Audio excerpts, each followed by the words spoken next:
O Japão Antigo. O Primeiro Reino. Por muito e muito tempo, o Japão esteve isolado. Havia nessas ilhas apenas 100 grupos formados por grandes famílias que não tinham contato com o mundo exterior. Porque eles estavam todos nessas ilhas? Devia dar uma solidão. Bem, na verdade, Pipo, esses clãs lutaram entre si. Até que um dia, por volta do século II d.C., o guerreiro divino chamado Jimmu nasceu na família Yamato. Jimmu foi um grande guerreiro que derrotou todos os outros clãs e unificou o Japão. A dinastia Yamato foi capaz de fornecer ao Japão uma era de paz, deixando mais tempo para melhorar a qualidade de vida e desenvolver a rica cultura. Os japoneses também cruzaram o Mar do Japão para aprender a avançada cultura milenar da antiga China. Ao longo dos séculos, centenas de barcos zarparam para a China, cheios de estudantes e diplomatas que aprenderam sobre a escrita, a religião e as formas de governar seu povo. Influência chinesa.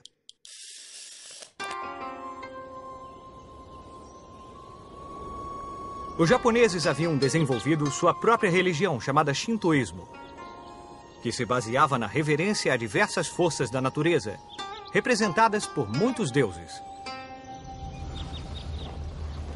Dentre as muitas coisas que os japoneses estavam aprendendo com seus vizinhos chineses, uma das mais importantes era uma nova religião, o budismo. Os budistas acreditavam que todas as pessoas nasciam de novo sob a forma de outro ser vivo após a morte. Por exemplo, você poderia voltar como um gato, ou um rouxinol, ou uma ovelha. Espere um pouco. Vovó, é você? É você, vovó? O budismo ensinava que as pessoas precisavam estar em harmonia com o mundo natural que as rodeava. Essa harmonia permitiu ao Japão desfrutar anos de paz junto às famílias que antes eram inimigas. Os japoneses também aprenderam com o sistema de governo chinês, se baseando nele para criar seu próprio sistema à sua maneira. Os japoneses começaram a registrar todas as suas leis no Código Taihō, que foi criado segundo as ideias de Confúcio. Baseados em seu exemplo, os japoneses procuraram estabelecer regras e costumes de seu povo e tornar os governantes mais justos. Influenciados por todas essas ideias, os japoneses construíram sua primeira grande cidade, Haijōkyō, a capital da paz. Essa cidade existe até hoje e se chama Nara. O primeiro império japonês. Por volta do ano 800, os japoneses sentiram que tinham aprendido o suficiente da cultura chinesa e decidiram construir seu conhecimento sobre si mesmos, criando seu próprio caminho. Assim, fundaram o primeiro império japonês. Eles construíram uma nova cidade para superar a majestade das cidades chinesas e para demonstrar como os imperadores japoneses tinham crescido com o próprio poder. Essa cidade foi chamada de Heian-kyo, capital da paz e da tranquilidade. Ela ainda existe, mas hoje chama-se Kyoto. Durante esse tempo, havia uma família de políticos muito astutos chamada Fujiwara. Durante quase 300 anos, o clã Fujiwara permaneceu próximo ao poder imperial. Eles ficavam perto do poder de uma forma muito interessante. Apaixonavam-se e casavam-se com pessoas em posições de poder. Hoje, na novela Hospitalidade Imperial, a história do clã Fujiwara sobre como se apaixonar e se casar com nobres, governantes e até imperadores, formando fortes laços políticos através de seus relacionamentos. Essas histórias são bem melhores do que qualquer novela. Mas outras famílias não gostaram de ver o imperador tão influenciado pelo clã Fujiwara. Então começaram a lutar para tomar o poder. Por volta do ano 1100, havia duas facções opostas aos Fujiwara: os Taira e os Minamoto. Depois de uma longa batalha, o clã Minamoto ganhou porque tinha um exército invencível de guerreiros samurais. Esses guerreiros, que eram conhecidos por sua habilidade e fidelidade, estavam prestes a mudar o Japão para sempre. Os shoguns. Foi durante o século 3 depois de Cristo que o Império Japonês mudou para sempre. Durante esse tempo, cada região teve seu próprio governador, que era chamado daimyo. Mas, em vez de obedecer ao imperador, os daimyos obedeciam ao shogun, que era como um chefe militar do país. O primeiro shogun foi Yoritomo. Esse grande guerreiro pensou que se mantivesse o imperador longe do centro do poder, ninguém iria sentir falta dele. E assim teve duas ideias. A primeira foi a mudança da capital para a cidade de Kamakura. E a segunda foi fazer do imperador apenas uma figura decorativa, sem poder real. A era dos shoguns durou 7 séculos e produziu um tipo especial de guerreiros. Na era dos shoguns, existia um grupo de guerreiros de elite. Com honra e habilidade, eles lutaram bravamente pelo shogun.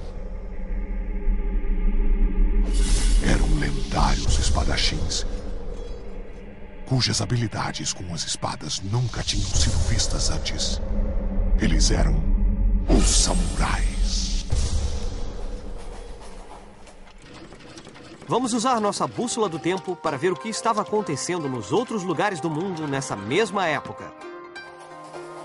O que estava acontecendo na Ásia Central enquanto o Japão estava entrando em seu longo período feudal?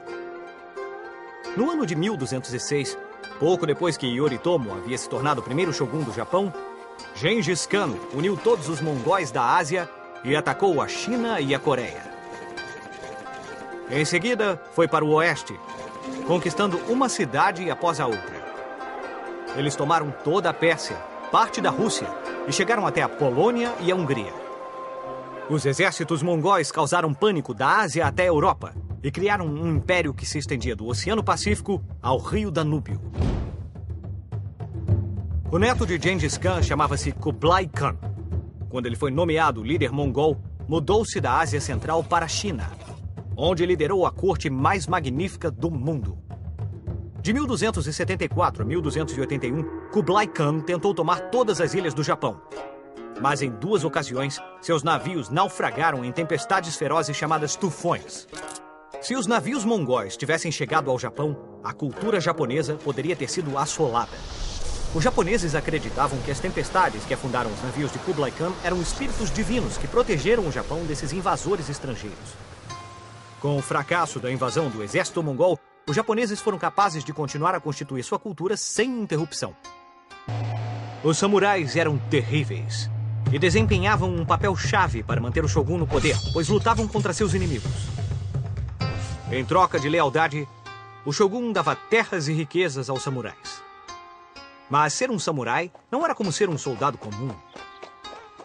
Os samurais passavam suas vidas inteiras em formação para serem os melhores guerreiros.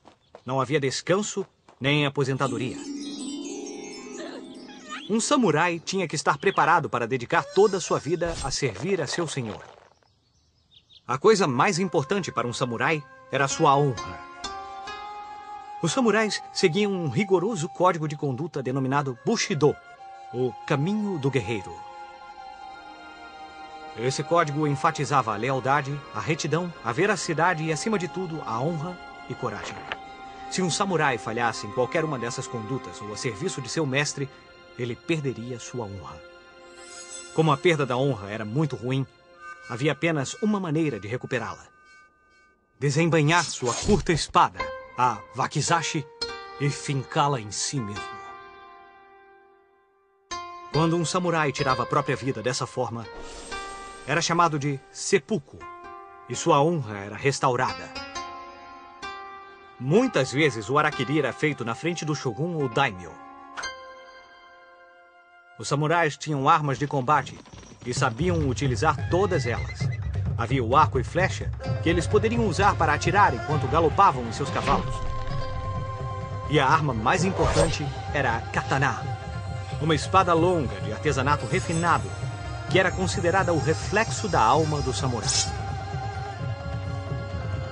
O samurai nunca tirava a katana da bainha, a não ser que estivesse pronto para tirar a vida de alguém.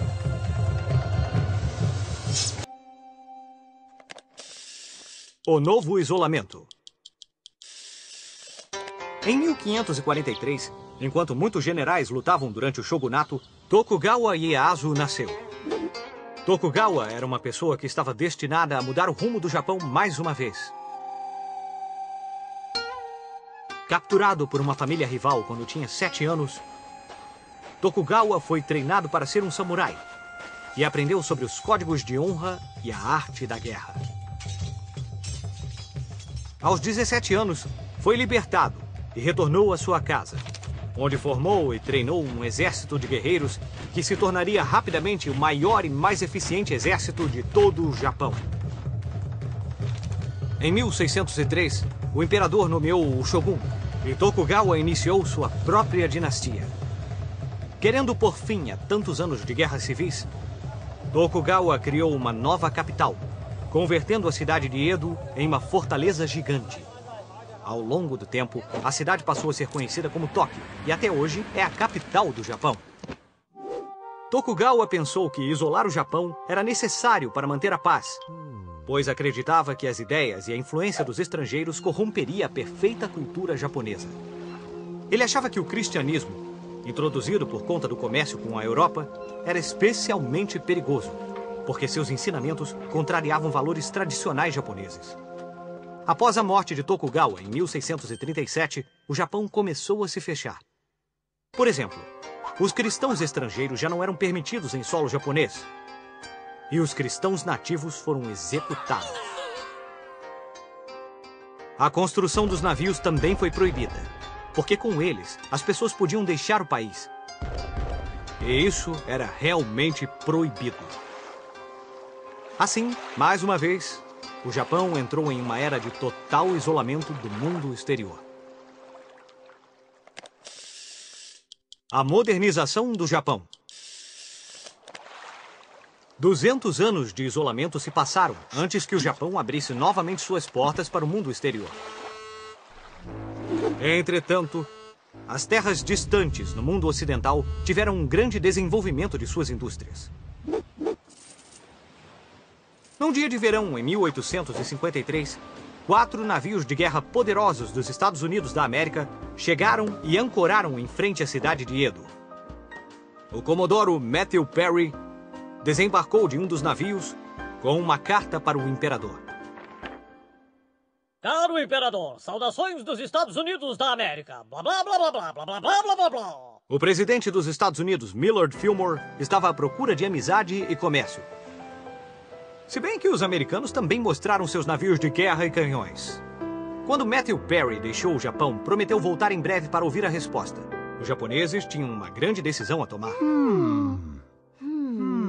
Claro, eles poderiam simplesmente se recusar a negociar com estrangeiros. Porém, mesmo os samurais, sendo guerreiros surpreendentes, não eram páreo para os canhões dos navios americanos. Então o imperador decidiu usar sua autoridade para proteger o futuro do país. E um velho ditado ocorreu-lhe. Se não pode vencê-los, junte-se a eles e aprenda. O imperador abriu o Japão para os estrangeiros e começou a trabalhar.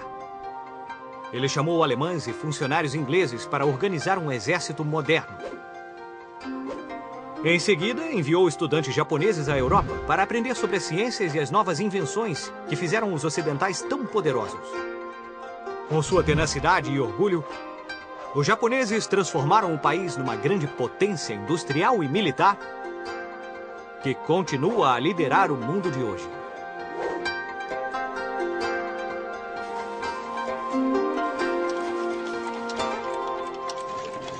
Vamos usar nossa bússola do tempo para ver o que estava acontecendo nos outros lugares do mundo nessa mesma época. O que estava acontecendo na Europa enquanto o Japão permaneceu isolado do resto do mundo? Os séculos 17 e 18 foram tempos muito turbulentos. Houve revoluções, reis foram derrubados, impérios venciam enquanto outros perdiam. Houve também avanços muito importantes feitos para melhorar a agricultura, a indústria e os transportes, que mudaram o mundo para sempre. Esse período foi a Revolução Industrial. Até 1760, muitos produtos ainda eram fabricados à mão em pequenas oficinas. Mas invenções como o motor a vapor permitiram a construção de modernas fábricas que usavam máquinas para fazer as coisas. Essas fábricas produziam lotes de produtos, que por sua vez aumentaram o comércio. Mas o Japão permaneceu isolado por 200 anos, enquanto o mundo estava se modernizando. Os japoneses ficaram isolados dos avanços tecnológicos e viveram exatamente como nos últimos 700 anos.